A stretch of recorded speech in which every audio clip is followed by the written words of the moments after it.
Hello, this is Husher, and today we're going to go over the cold and dark startup procedures for the Bombardier Challenger 300 aircraft in X-Plane 11. So this is a great plane. We're going to go ahead and set it up.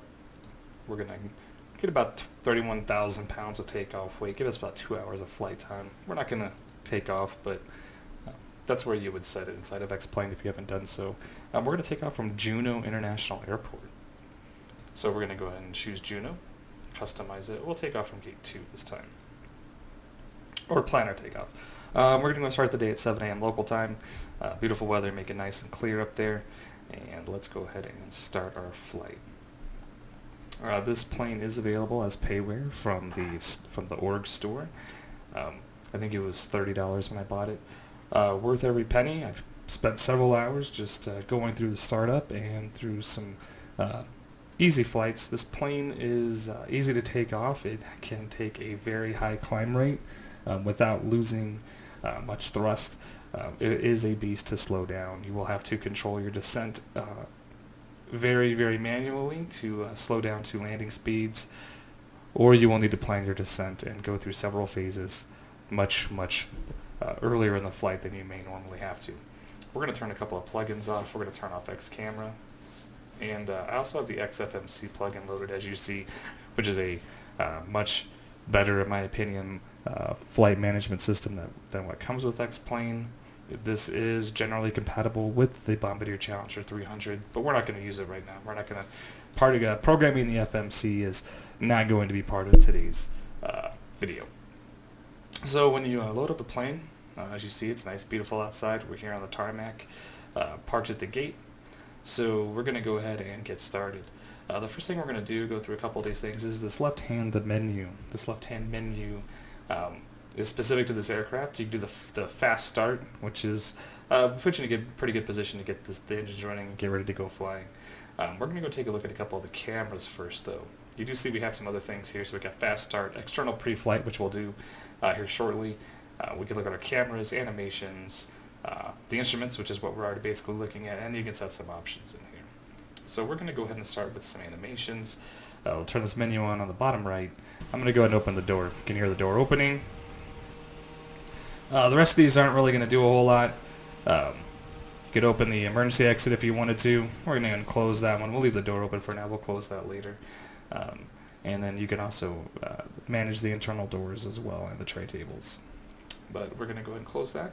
Let's go back and look at the cameras. So you see we have the default pilot view right now. If you wanted to switch to the co-pilot view, you could do that, see what the co-pilot sees.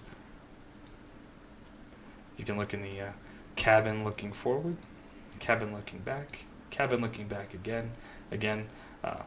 This door does open. Now be forewarned, I do have the highlighted areas on to make things a little bit easier for everyone. That being said, some of the buttons do operate, but they do not have the outline shading, so just be prepared for that. You can actually close it up with the windows. Works great. You can take a peek in the lavatory, or you can look at the baggage with the baggage door. We're going to close that so we don't have to worry about it later. I'm going to switch back to the pilot view, and we're going to go ahead and close that menu. So let's go ahead and do our external pre-flight. So as you see when you look at the preview of the plane, there are 24 different locations to do your pre-flight check at. One being the cockpit. We're going to go ahead and change. We're going to go to view 2. We're going to go ahead and close these. We can close the door now if we wanted to. Remove that tag, remove the chocks. Windscreens look good. Move the tags on this side of the aircraft as well. We're going to remove the engine covers now or later. We'll leave them, take them off now. Go through 10, check the wings. 11, you see some control surfaces. Move the tag from the wheels. Engine covers already removed. It removes both pieces of the engine cover, so no need to worry about doing both.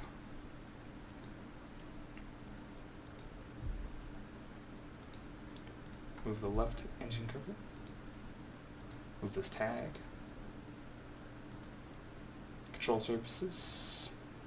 Lights. Wing. undercarriage again.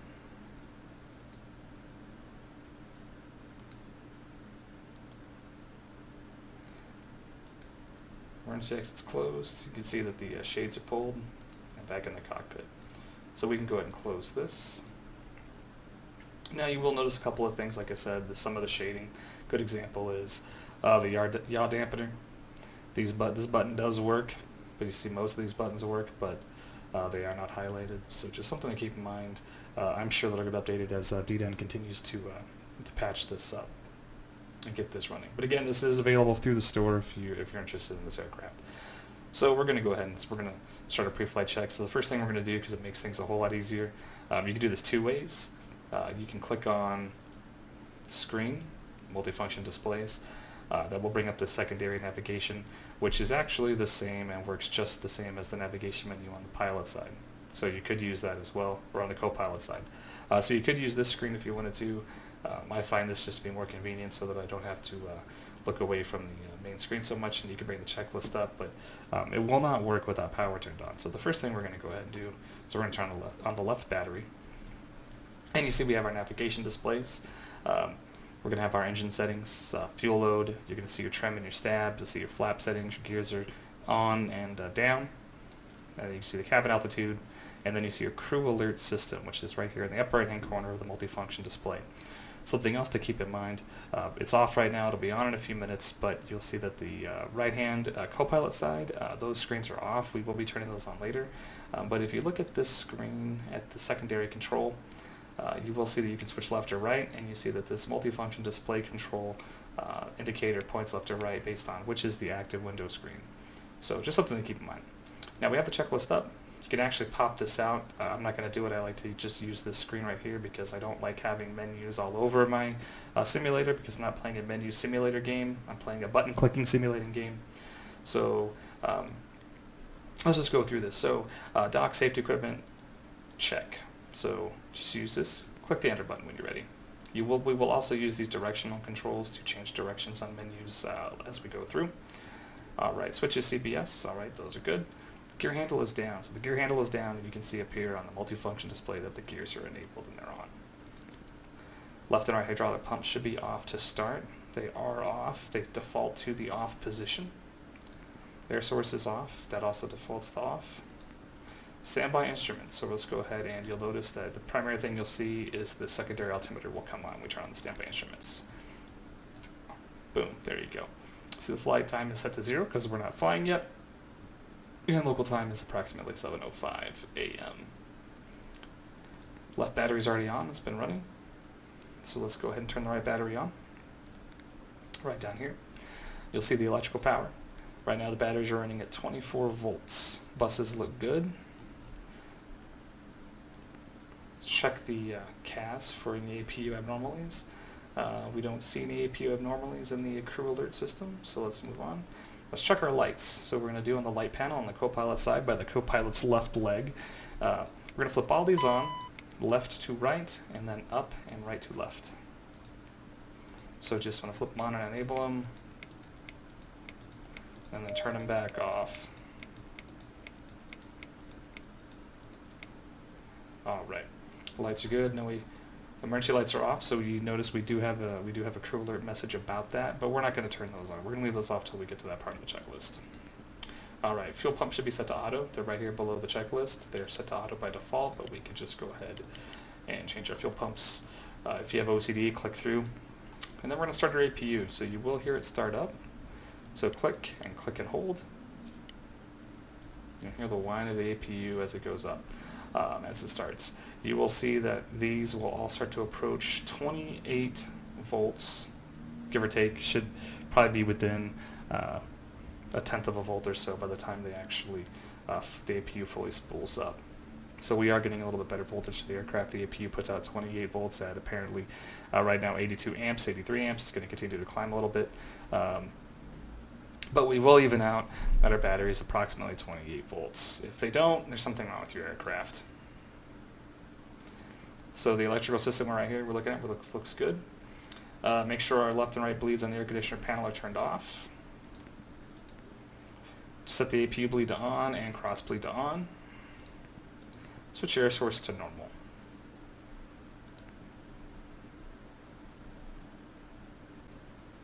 and then hit on the secondary control, just go ahead and click right, switch to the next page. Oxygen masks and everything.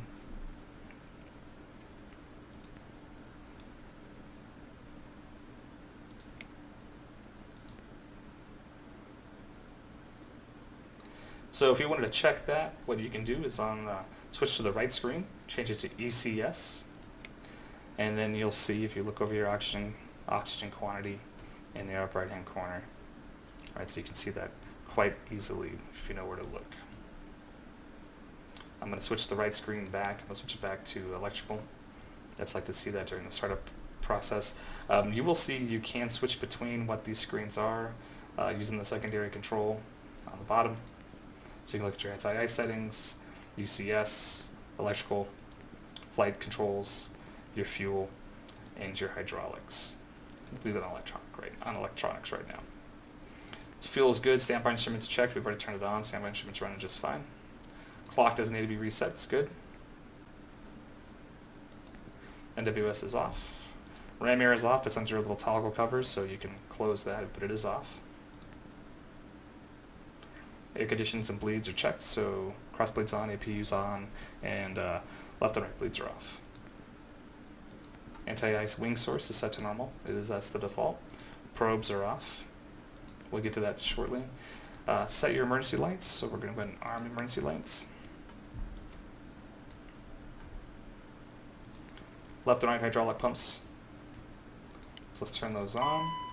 PTU on, and aux pump set to auto. So everything should be set to auto right now for launch, for takeoff. And our gust lock is on already.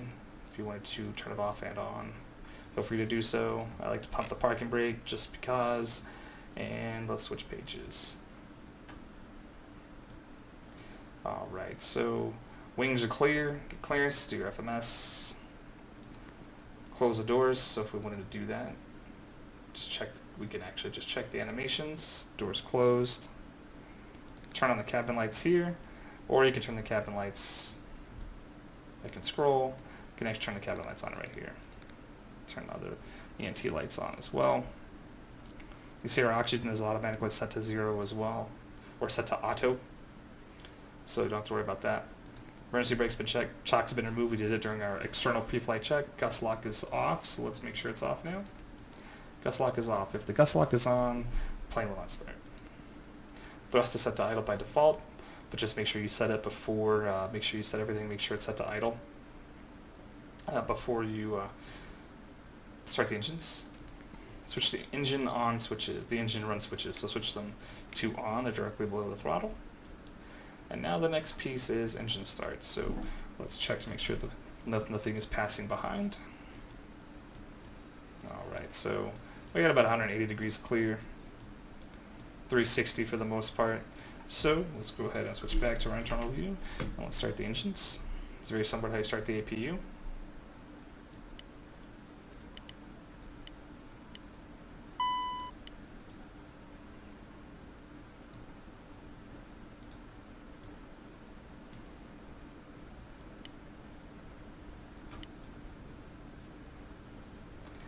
Alright. So both the engines are spooling up now.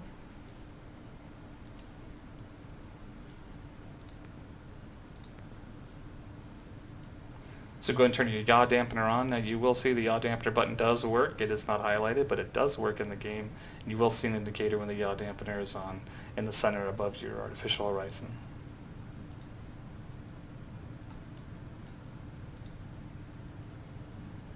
Yaw dampener is displayed. Alright.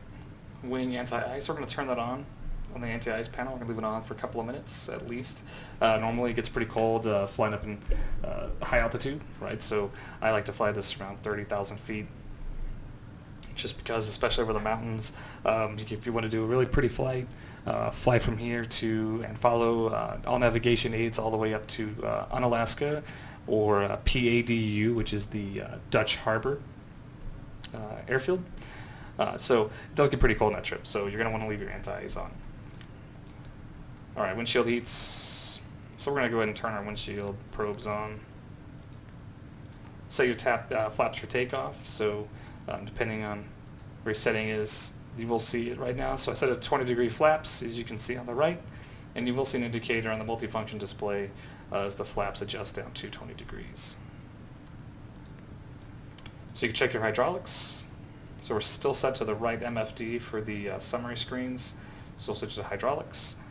You'll see temperatures, and you'll see that we're running about 3,500 psi. So in the pressure, 2,870. So this will alert if there's a failure. Flight and ground spoilers should be stowed right now. So if you wanted to change, they already are. Right, so we're good. Flight controls, my joystick's not plugged in, but we'll assume they work. Generator and electric, so let's switch back to electric. And we're, like I said, we're running about 28 volts. Set your trim. It's here below the flight spoiler handle. So if you want to do your trim, trims are right here, trim and stab. You can do your pre-flight departure brief, your departure brief. You can set your radar and terrain over here. And then, so we're click through those. Ice panel, right, checked. So I'm going to go ahead and turn the probes on. All right. Don't need to turn on the engine if you don't want to, but you will notice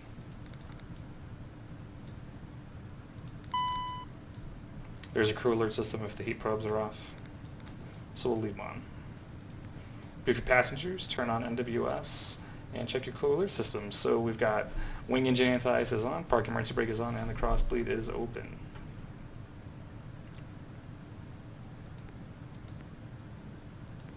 Ever taxi, again, check NWS, check your brakes, check your fuel, check reverse thrust, make sure your instruments and everything lines up, make sure your flaps are set. And then things to do at takeoff, right? As you line up, turn on your cabin signs, no smoking, seat belts, set your ice, make sure your lights and your strobes are set, transponder. So if you want to turn on your strobes.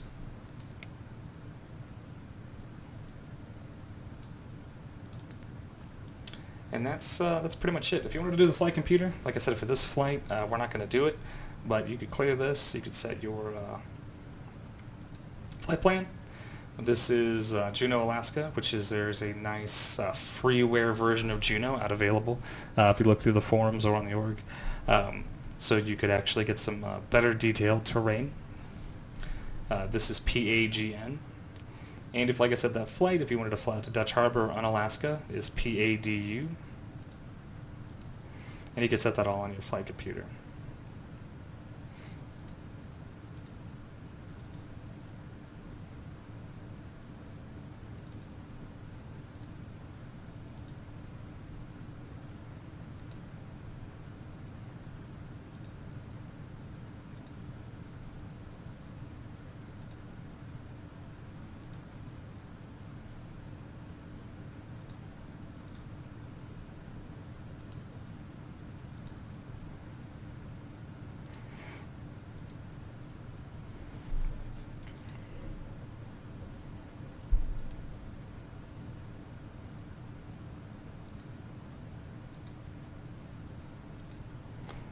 And now you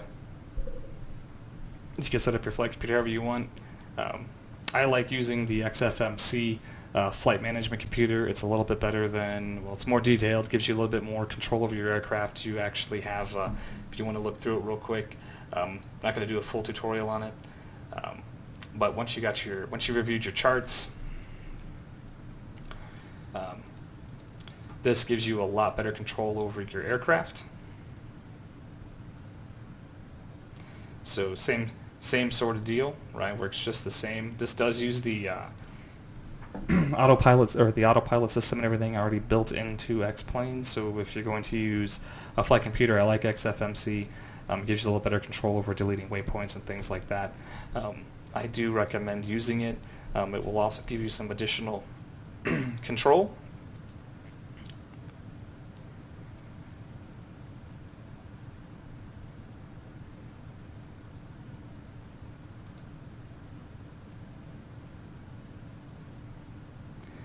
But there are some auto management functions that you can have as far as your co-pilot controlling things. You could have a co-pilot control your gears, flaps, so on and so forth.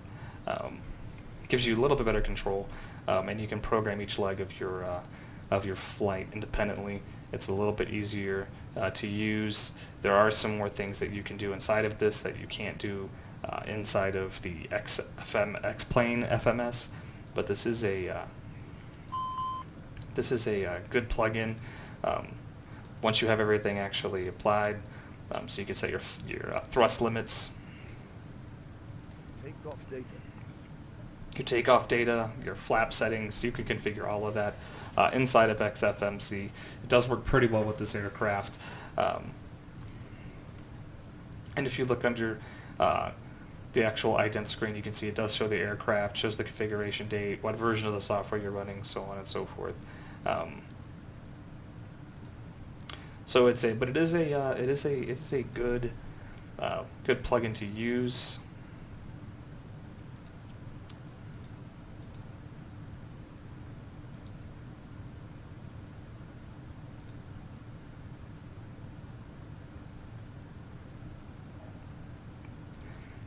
Some other things it'll do once you have it fully programmed. Like I said, I'm not a master of the flight management computer, so it's not part of this tutorial. But inside of it, you can actually configure all the different legs of your flight, and it will line up and work really well with this aircraft. So with that being said, again, this is the cold and dark startup procedure for the Bombardier Challenger 300. So if you please leave a comment, or I'll leave some details in the doobly-doo as far as the location where you can go buy this plane. But that's it. Have a nice flight.